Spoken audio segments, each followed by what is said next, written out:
Bismillahirrahmanirrahim. Assalamualaikum warahmatullahi wabarakatuh. Alhamdulillahilladzi hadana li hada wa ma kunna linahtadiya laula an hadanallah. Walaula fadlullahi wa rahmatuhu ma zaka minkum min ahadin abadan, walakin Allah yuzakki man yasha wallahu samiun alim. Asyhadu an la ilaha illallah wa asyhadu anna Muhammadan abduhu wa rasuluhu la nabiyya ba'dah. Allahumma salli wa sallim wa barik ala sayyidina Muhammadin wa ala alihi wa ashabihi wa man tabi'ahum bi ihsan ila yaumiddin amma ba'd. Allahumma nawwir qulubana bi nuri hidayatik kama nawwartal arda bi nuri syamsika abadan abadan.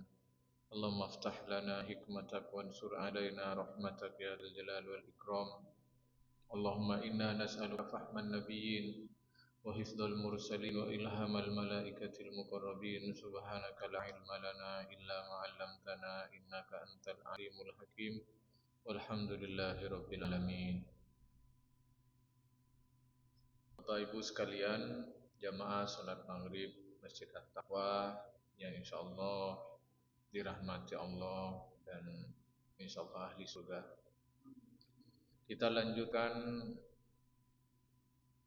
pembahasan kitab Tazkiyatun Nufus kita.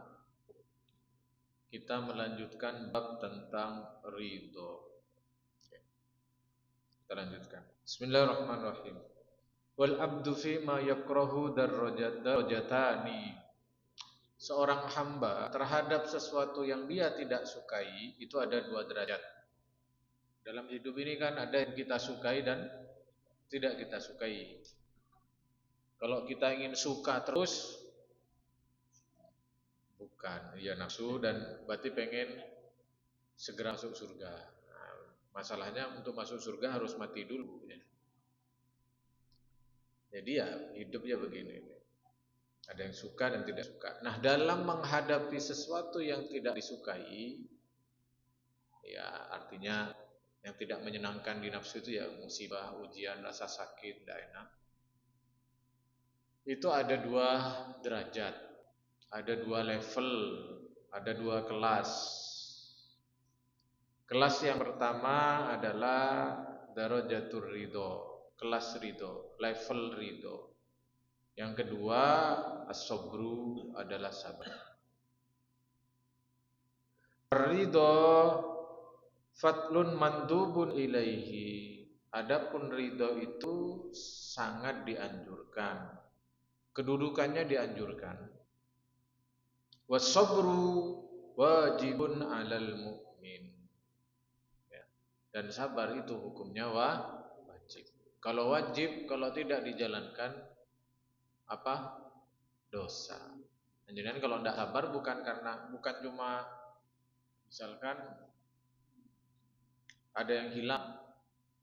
Kalau tidak sabar itu bukan cuma yang hilang itu balik, tidak balik bukan.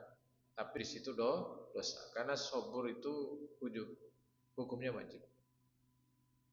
Ya, karena dia level terendah. Sedangkan ridho itu tidak wajib, tapi sesuatu yang sangat dianjurkan. Nah, itu bagian dari rahmatnya Allah itu begitu Pak. Ya, bagian dari rahmatnya Allah itu tidak semua diwajibkan oleh Allah. Ya kan? Sholat tahajud itu dulu pernah wajib. Ya. Nah, kalau wajib berapa banyak yang iya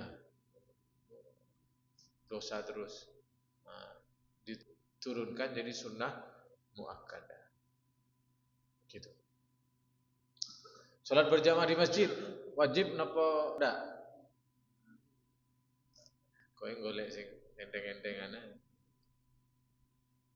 Kalau mazhab Imam Syafi'i kalau Imam Syafi'i itu fardu kifayah. Kalau Imam Ahmad itu fardu ain. Fardu kifayah niku di atasnya sunnah nggih. Jadi kalau jenengan sudah sholat jamaah begini, itu ada yang mengatakan sunnah muakkadah ya. Sunnah muakkadah, sunnah yang sangat dianjurkan. Nah, itu Imam Hanafi. Tapi Imam Syafi'i itu fardu kifayah. level di atasnya sunnah, tapi kalau tidak melakukan tidak sampai berdosa kecuali semua ada yang melakukan. Nah, itu namanya fardhu kifayah. Jadi kalau yang melakukan Mas Ustadz Muslimin sama Ustadz Imam tadi yang jadi imam, itu jangan tidak dosa. Tapi kalau sampai tidak ada sholat maghrib karena tidak ada pesertanya, ya, maka dosa satu kampung ini, satu perumahan dosa semua. Kalau Idul Fitri aman ya, sini Pak, masih ada sholat jamaah ya. Iya, maksudnya kalau pulang kampung semua mudik, kayak masjid perkantoran itu. Ya kan kalau pas libur ya libur. Jumatan ono libur ya. Coba masjid di kantor itu kan ada, tapi kalau memang sudah ada masjidnya biasanya tetap ada meskipun. Nah, kalau Imam Ahmad itu wajib Pak. Kalau Imam Syafi'i wajib kifayah. Jadi harus ada yang mencukupi. Kalau sudah yang mencukupi, ya sudah, yang lain gugur kewajibannya, tapi dia dapat pahala luar biasa, tetap sunnah muakkadah. Itulah rahmat Allah Pak. Tidak semua diwajibkan oleh Allah Subhanahu wa taala. Termasuk ridho ini. Kenapa?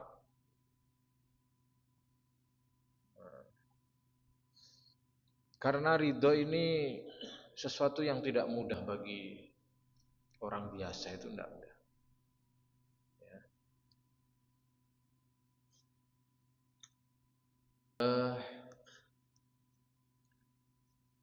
Wa ahlur ridho taratan yulahadunal mubtala wa khairatihi li abdihi minal bala. Ya. Orang yang ridho itu Pak, itu dia fokus kepada bahwa itu adalah bagian dari musibah atau sesuatu yang tidak disukai, itu adalah bagian dari kebaikan Allah untuk dirinya.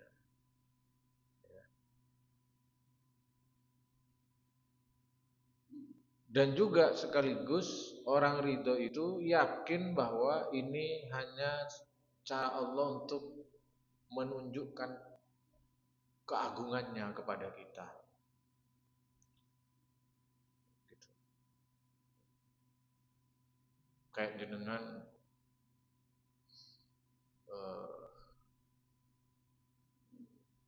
kayak seorang hamba, dia di Katon misalnya Pak ya, abdi dalam itu kan kalau mendekat ke siapa? Sultannya itu kan ngesot-ngesot, dodok ngesot-ngesot. Itu dia itu melakukannya dengan ridho. Kenapa? Karena dia itu dengan cara itu dia ingin menunjukkan bahwa saya sedang mengagungkan Tuhan saya. Meskipun soro, tapi dia dalam perasaan bagi saya itu nikmat karena bisa bagi saya itu nikmat karena ekspresi atas penyaksian saya atau penghormatan saya terhadap keagungan sultan, gitu.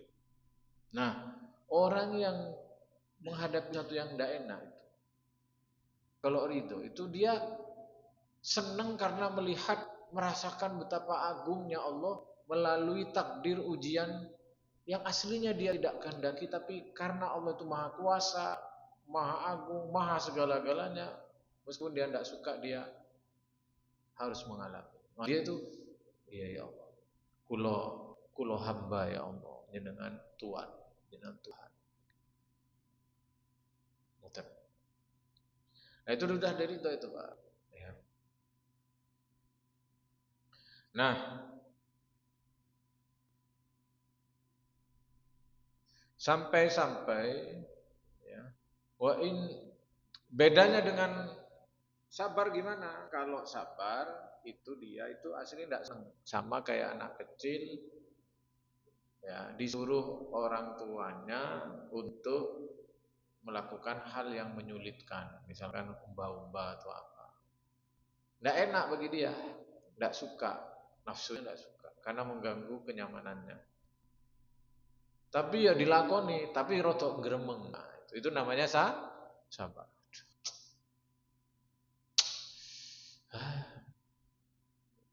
nyuci mana gangguan. Tapi ya dilakoni. Ya pemana saya sebagai anak gitu. Nah, saya tapi dia gremeng. Nah, itu namanya sabar. Dia tetap menahan, tidak melawan, itu namanya sabar. Jenengan banyakan mana? Sabar napa ridho? Insyaallah sesekali ridho, sesekali sabar. Tergantung ujiannya kan. Kalau tuh apa ya sabar ya Kak. Enteng-entengan ridho aja. Nah, kalau yang tadi si anak itu disuruh itu rotok gremeng itu, kalau besok ndak usah. Oh, dia senang luar biasa. Dia berharap tidak disuruh lagi, tidak diuji lagi gitu. Nah, itu orang sabar gitu. Jadi dia itu nahan tapi kapan ndang mari ndang besok. Nah, itu namanya sabar. Itu bagus itu, pahalanya luar biasa itu. Karena kalau tidak sabar dia akan melawan maksiat, ya kan? Jenengan suruh sabar nyari rezeki halal. Ya, suruh sabar nyari rezeki halal. Padahal ketok moto jenengan itu gampang saja nih golek sing rotok gak jelas itu gampang. Dari yang haram itu gampang. Kon sampai nahan. Tapi sampean mikir yo kapan iki oleh rezeki sing halal sing sok gede, sing halal kok sidik-sidik ngene. Tahan, kapan? Nah, itu namanya sabar. Nah, orang yang ridho itu enggak gitu, di atasnya pasti baik. Kalau Allah nyuruh saya ngasih rezeki segini karena saya hanya memilih yang halal, ini pasti baik buat saya. Nah, gitu. Nah, sampai-sampai orang yang kayak begitu tuh Pak, akhirnya yukhaffifuhu bima yubashirul qalbi. Allah ringankan hatinya itu lapang sehingga ujian itu terasa ringan, Pak. Oh, itu yang kita cari dalam hidup itu, Pak. Ini, Pak. Karena kita nggak tahu, Pak. Ke depan ini ujian kita tambah apot, apa tambah enteng, apa gitu-gitu saja nggak tahu. Yang pasti kita akan menghadapi ujian terberat semuanya ini, yang belum pernah jenengan alami, pasti nanti ke depan ini, dalam beberapa waktu ke depan ini kita akan menghadapi ujian paling berat itu, yaitu sakaratul semua. Nah, itu kita bayangkan kalau pas kita menghadapi sakaratul maut itu, Allah kasih ridho dalam hati kita. Nah, Rasulullah SAW bersabda, Inna Allah Ta'ala biqistihi wa ilmihi ja'ala ar-ruha wal farha fil yaqini wal ridha wa ja'ala al-hamma wal hazan fil syakki was sukhfi. Sesungguhnya Allah Ta'ala itu dengan maha adilnya dan pengetahuannya dan maha tahunya, Allah menjadikan kebahagiaan dan kelapangan seseorang itu pada orang yang punya keyakinan dan punya rasa ridho. Kalau yakin itu terkait apa?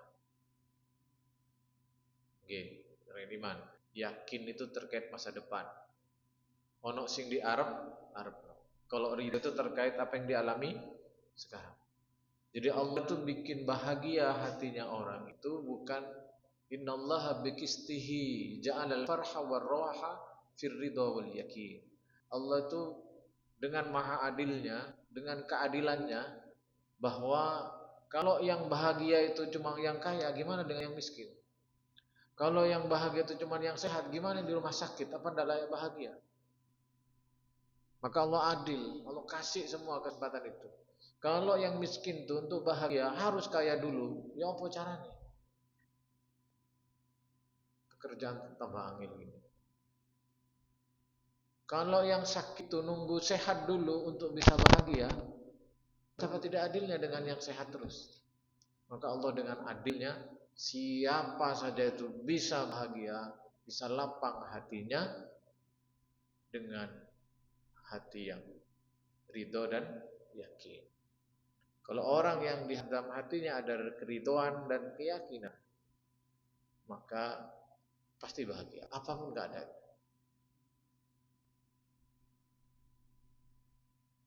Yakin, Pak?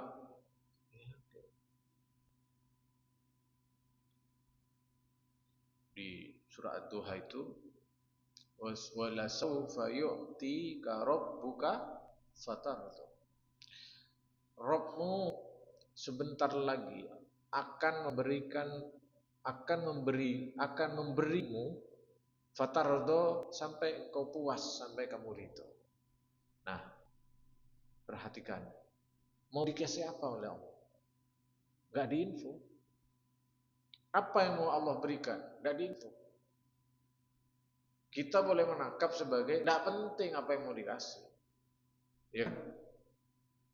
Wedus dikasih emas, gak penting bagi dia, tetap umek karena dia butuh rumput. Jenengan dikasih rumput, ya sama, ndak ridho. Nah, ndak penting. Artinya apa? Setiap orang itu standar bahagianya itu bisa beda.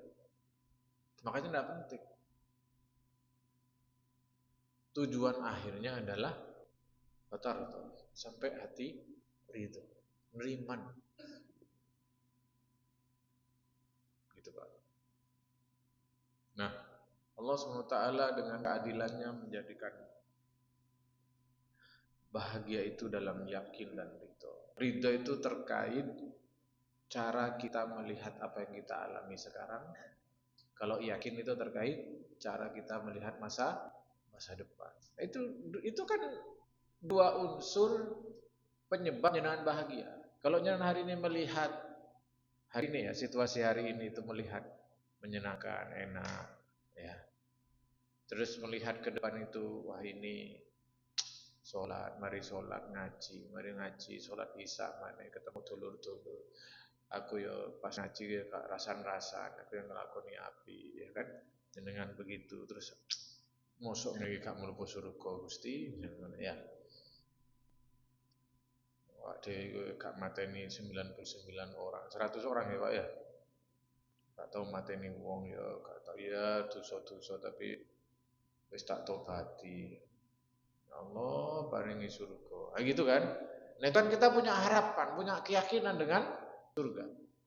Melihat hari ini itu sehat-sehat saja, jasmani, enak, tidak lagi musuhan sama orang, tidak kemerungsung. Melihat masa depan, karena apa yang dilakukan jenengan hari ini itu, jenengan berpikir bahwa nanti pasti baik buat akhirat saya, buat alam kubur saya. Dua-duanya itu kalau dikumpulkan bahagia. Makanya saya kadang tidak tahu ya, kalau orang tidak punya keyakinan hidup setelah mati itu gimana bahagianya? Nah, saya jawab ke teman saya, bahagianya orang ateis itu adalah kalau bisa nyinyir sampean dan sampean tersinggung, tambah seneng lihat sampean itu ngamuk. Makanya kalau ada orang ateis mempertanyakan akhirat, ya enggak apa-apa, terserah sampean. Mau buka makso gitu. Karena hiburan mereka itu adalah mengelek-ngelek panjenengan. Hiburan mereka. Pun. Wa ja'alal hamma wal hazan fi syakki was sukhti, dan Allah menjadikan hamma, kegelisahan dan kesedihan itu, hamma itu ambisius dan kesedihan di dalam orang yang syaki, ragu, wasukhti dan murka, tidak terima, tidak ridho lah ya. Jadi orang kalau sedih dan susah, sempit dada itu ya karena mereka ragu dengan apa yang akan terjadi. Sukhti, dan dia tidak terima dengan apa yang dia alami saat ini. Nah, itu sebalik itu kebalikannya, itu gabungan dua hal yang membuat kita tidak bahagia.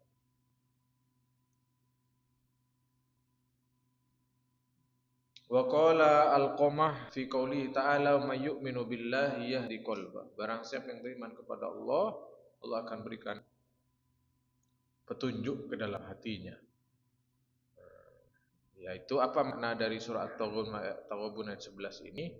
Yaitu seseorang ya, yang dia itu kena musibah dan dia yakin bahwa itu semua dari Allah, fa yusallimu laha wa yarda, maka Allah akan selamatkan dia dan Allah meridhoi.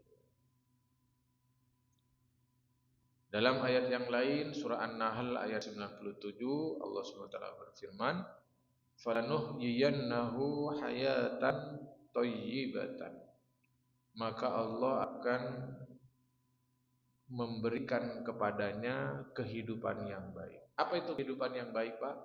Bukan uang, bukan keberlimpahan. Kehidupan yang baik itu hati yang ridho dan qanaah. Ridho itu menerima dengan ujian, qanaah menerima dengan kadar nikmat yang Allah berikan. Pas itu, pas lagi diuji ridho, pas diberi nikmat nerima, qanaah.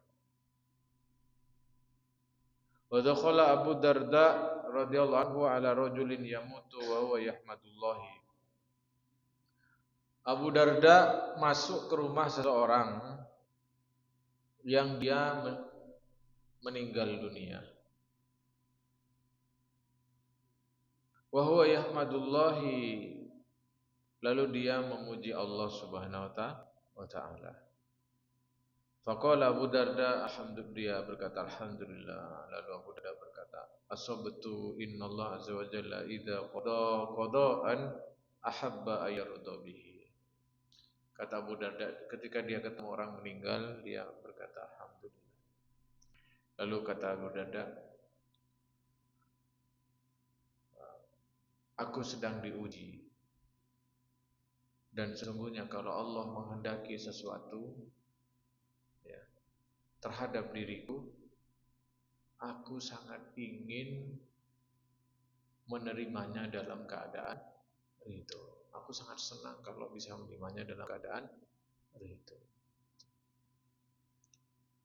Jadi beliau itu mungkin ya Pak ya, terinspirasi dari yang wafat. Mungkin itu orang solih, meninggalnya bagus, meninggalnya itu baik ya. Lalu dia itu tercetus mengucap alhamdulillah, aku menek koyok ini, kira-kira gitu ya. Pengenku itu meninggal dalam keadaan juga mengucap alhamdulillah sebagai wujud ridhonya kepada Allah Subhanahu wa taala, Pak. Gitu.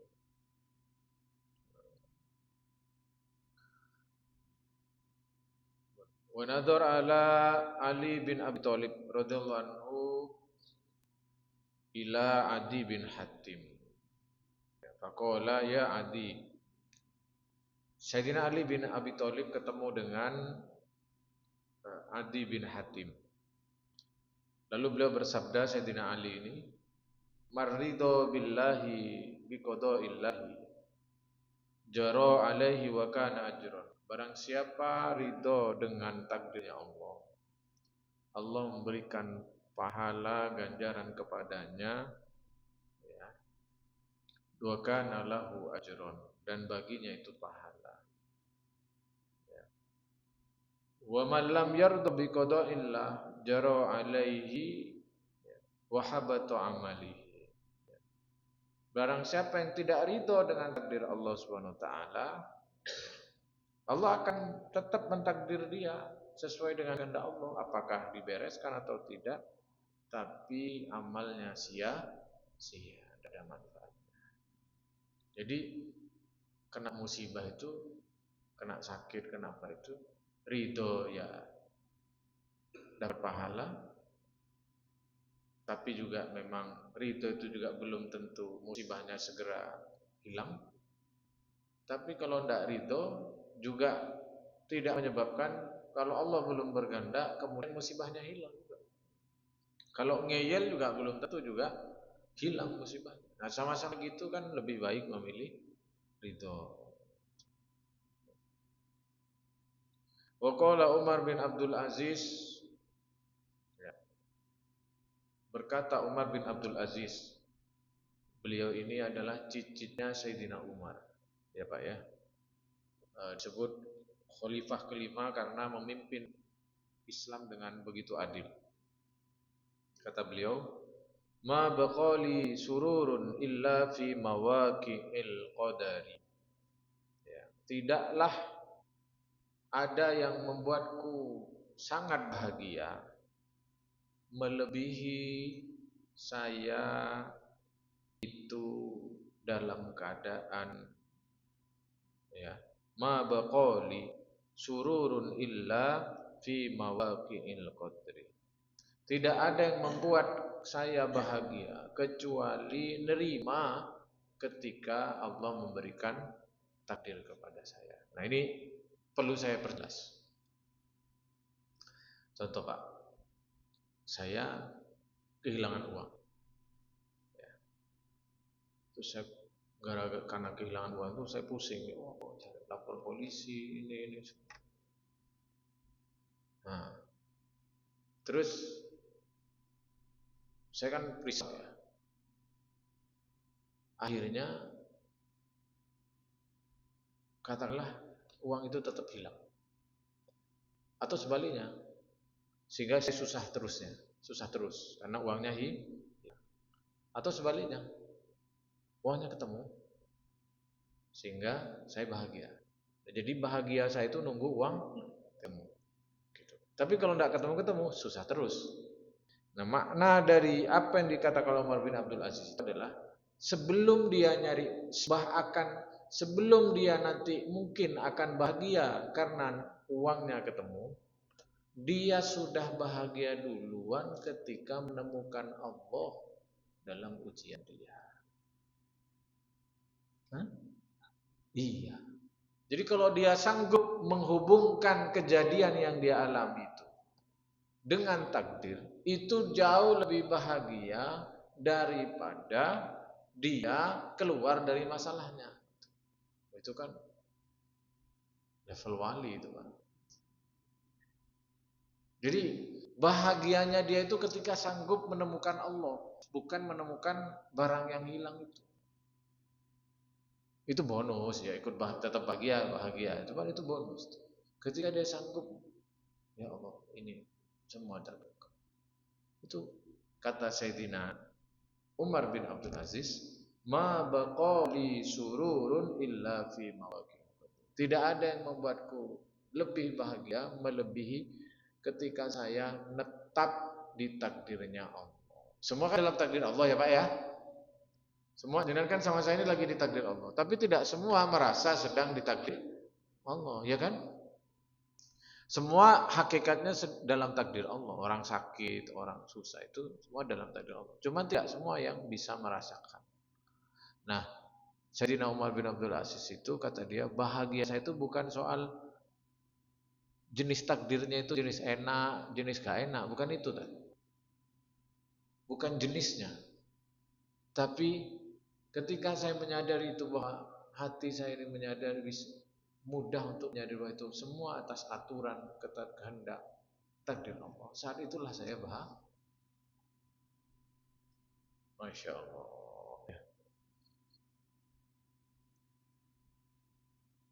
Wakila lahu, yang dikatakan kepada dia, ma tastahi, apa yang kau inginkan? Faqala ma yaqdillahu azza wa jalla. Sampai hidup ingin apa sih? Kalau Ustaz Muslimin dan saya ditanya kan pasti menceritakan, apalagi akhir tahun kemarin, apa istilahnya zaman sekarang itu punya resolusi 2026, ingin ini, ingin itu kan. Kalau beliau ditanya, sampean pengen apa?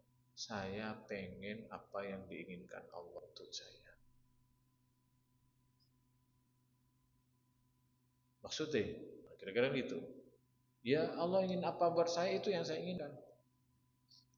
Kalau Allah menghendaki zaman sakit, ya itu saya ingin. Kalau Allah menghendaki zaman sembuh, ya itu saya ingin.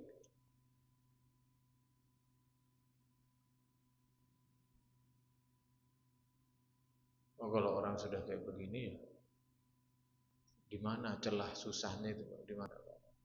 Iya kan? Insyaallah. Wa qala Al-Hasan, berkata Hasan, man ridho bima qasama lahu wa sa'ahu wa barakallahu lahu. Barang siapa ridho dengan pembagian Allah, maka Allah akan wasi'ahu, akan meluaskannya, wa barakal wa barik wa barik wa barakallahu lahu, Allah akan berikan keberkahan kepadanya. Dan barang siapa yang tidak ridho ya dengan pemberian Allah, lam yasi'uhu wa lam yubarik lahu. Allah tidak akan lapangkan dadanya dan tidak akan memberkahinya. Waqala ba'duhum, berkata ulama yang lain, man la yardha bil qada falaisal hamaqahu dawa. Ya. Waqala ba'duhum la yura fil akhirah arfa'a darajatin minar radina anillahi ta'ala. Nanti sebagian ulama berkata, tidak ada nanti di akhirat orang yang paling tinggi derajatnya di sisi Allah. Di akhirat ya, itu kecuali orang yang ridho pada Allah Subhanahu wa taala. Ala kulli halin, dalam segala keadaan. Man wahaba lahu ridho faqad balagha afdalat darajah. Barang siapa dia diberi ridho, maka dia telah mendapatkan derajat yang paling tinggi. Pun ada pertanyaan, Pak?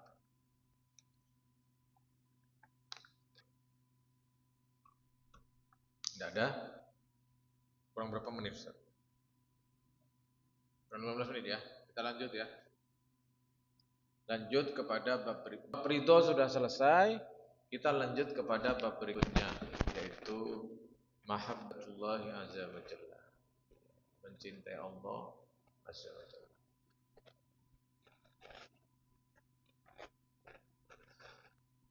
Al-mahabbatu hiya al-manzilatu allati fiha tanafusul mutanafisu. Kita lewat ya.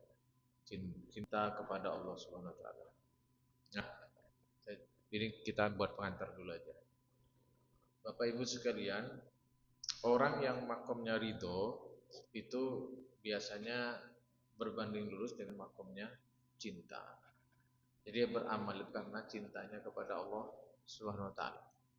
Nah, Imam Ghazali mencoba membagi jenis-jenis hamba itu ada 3, kata beliau.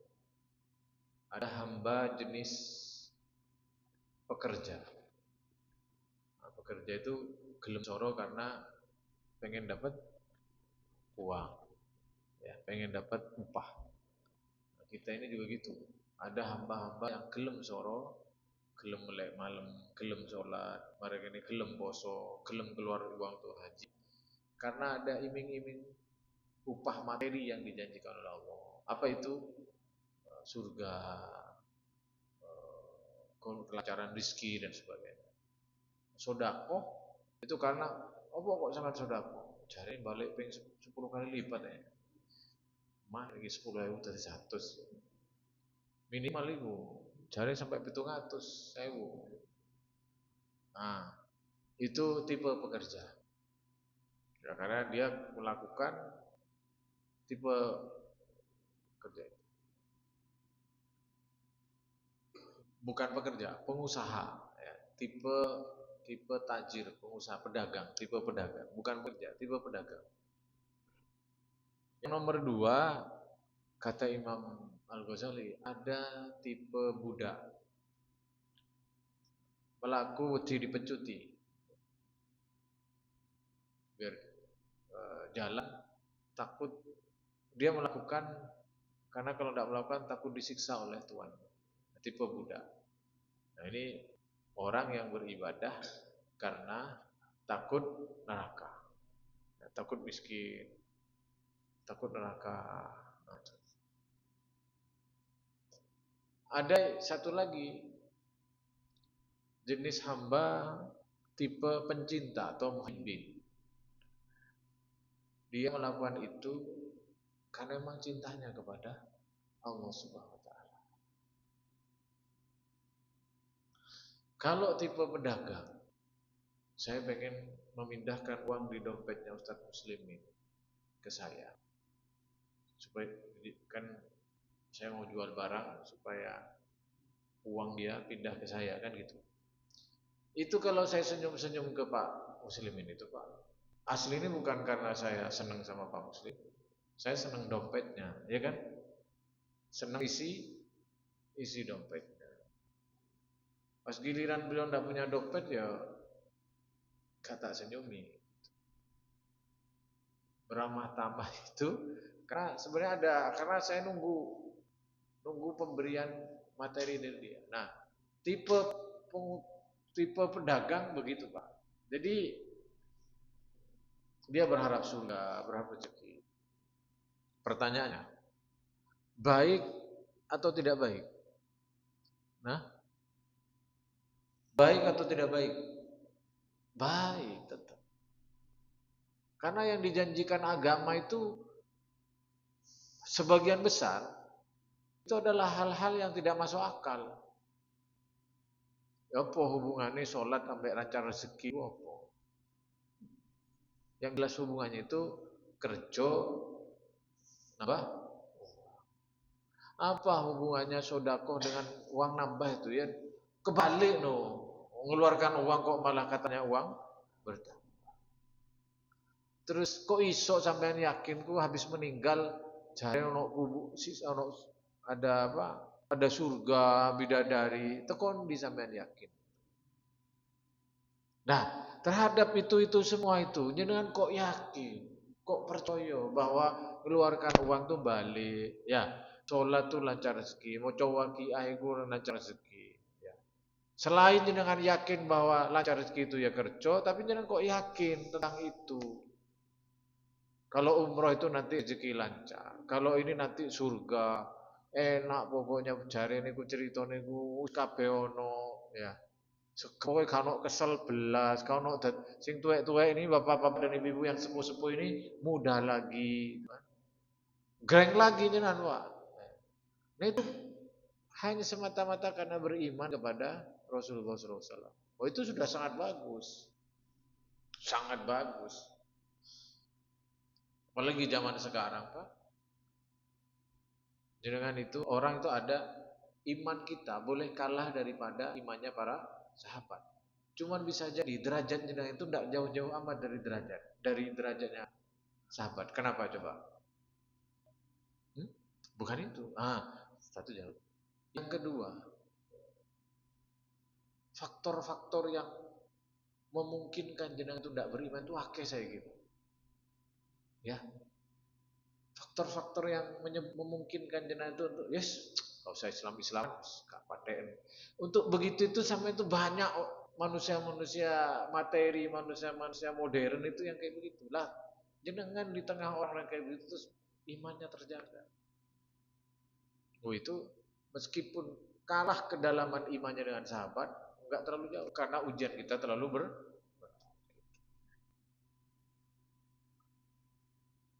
Nah, itu pedagang. Budak ya juga gitu. Apa sampean kok sholat? Timbang telepon rokok kan. Coba kalau rokok itu ya gak usah sholat. Nah itu bagus enggak? Nah, bagus enggak? Bagus itu.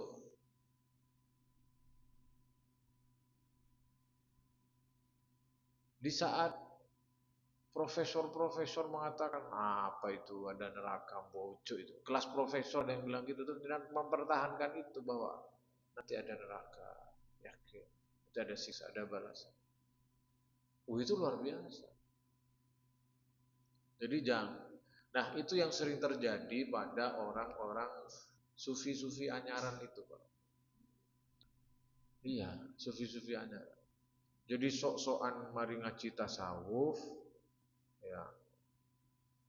Terus koyok mengklaim sudah naik level ma'rifat, terus orang-orang yang ibadah karena ingin surga, wedi neraka, ingin rezeki lancar, itu dianggap remeh. Sampai ibadah kok tujuannya. Ibadah itu karena semata-mata cinta karena. Jangan-jangan dia cuma ngomong saja. Memang betul Pak, harus naik level. Ya, harus naik ke level makom mahabbatullah itu. Cuma bukan jelek. Bukan jelek. Loh, di akhir kan kalau orang itu dituntut semua ke makom pecinta semata-mata beribadah karena cinta kepada Allah SWT. Nanti kita bahas tentang kenapa dalam ibadah itu muncul cinta yang harus kita kejar bersama, yang harus kita perjuangkan agar kita ke sana. Kalau memang semua harus ke sana, kenapa Allah itu mengiming-imingi surga, ya kan? Mengiming buah-buahan. Karena ada manusia itu yang dia itu rela nahan diri terhadap kesenangan-kesenangan duniawi itu demi ada jaminan kesenangan syahwati yang nanti akan dia peroleh di surga. Ada orang yang masih isi hatinya itu syahwat, wedoan, itu ada. Nah, model-model gini nih gimana treatmentnya Pak? Nah, yang model-model golek kesenangan begini gimana supaya mereka mau tetap mau ibadah itu? Dia diiming-imingi nanti di surga itu ada yang sampai cari itu no.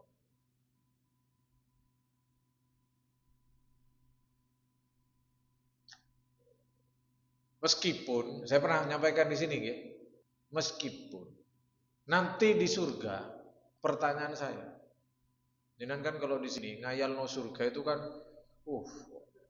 dipan, emas-emasan. Pertanyaan saya, apa di surga nanti standar kesenangan jenengan itu tetap yaitu urusan materi-materi itu? Yakin jenengan? Halo?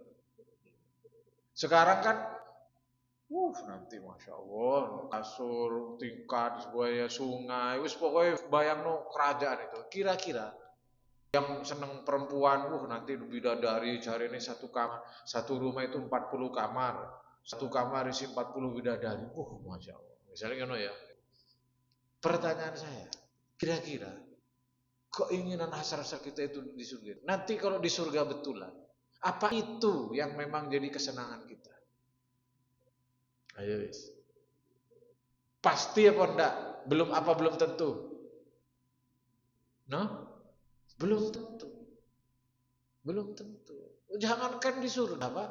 Jenengan tuh loh, ganti usia. Zaman SD, ya, zaman SMP, zaman SMA, umur 40, umur 50, umur 70, beda selera. Ya toh, standar kebahagiaannya itu loh sudah beda. Itu masih di dunia, hanya pergeseran umur saja. Apalagi nanti di surga. Saya bocori ya. Saya bocori. Nanti itu di surga. Kenikmatan tertinggi orang itu adalah ketika dia bertasbih kepada Allah dan memandang wajah Allah. Coba sekarang bawa ke dalam kita hari ini. Apa enake bertasbih wong gareng ngantuk kok nang. Di sini kan diajak tasbih sampai ndang tahlilane alake alasane. Ya kan? Tapi di sana itu kenikmatan. Enggak masuk, betul enggak? Enggak masuk di kita. Ya apa? Di dunia itu mau Quran itu beban, berat itu gitu. Kok di akhirat malah kenikmatan melebihi kenikmatan dengan bidadari itu? Ya apa? Enggak masuk. Nah, kan ada orang-orang yang belum merasakan itu. Nah, kalau dipaksa surga itu nanti kalian itu di surga akan bertasbih dengan indah. Gak minat orang-orang dengan. Gak usah dilanjut. Ya. Gak minat. Kan itu yang minat tasbih, bertasbih, berzikir dengan Allah itu kan kelas-kelas alim itu, Pak. Nah terus gimana yang kelas-kelas gitu masuk gak dicak ke surga? Ya kan? Sing tipis-tipis itu gimana? Ya diajak sekalian. Nah, apa? Ibu-ibu yang seneng mas-masan itu masuk gak diajak. Hanya yang ibu-ibu yang zuhud kan enggak. Ya kenapa diajak? Makanya ada emas, ada apa, ada apa. Cuma saya tuh curiga nanti di akhir itu jenengan harus gak minat itu. Masuk sih berarti gak usah nang surga loh, enggak gitu, bukan gitu kesimpulannya. Ya, cuma ingin menjelaskan bahwa kalau Al-Quran itu menyajikan itu surga ini itu bukan karena keinginan Allah, tapi menyesuaikan dengan kita. Kita itu macam-macam ya. Pun sudah ada ya. Pertemuan berikutnya kita bahas di bab mendalam tentang mahabbatullah, cinta kepada Allah Subhanahu wa taala.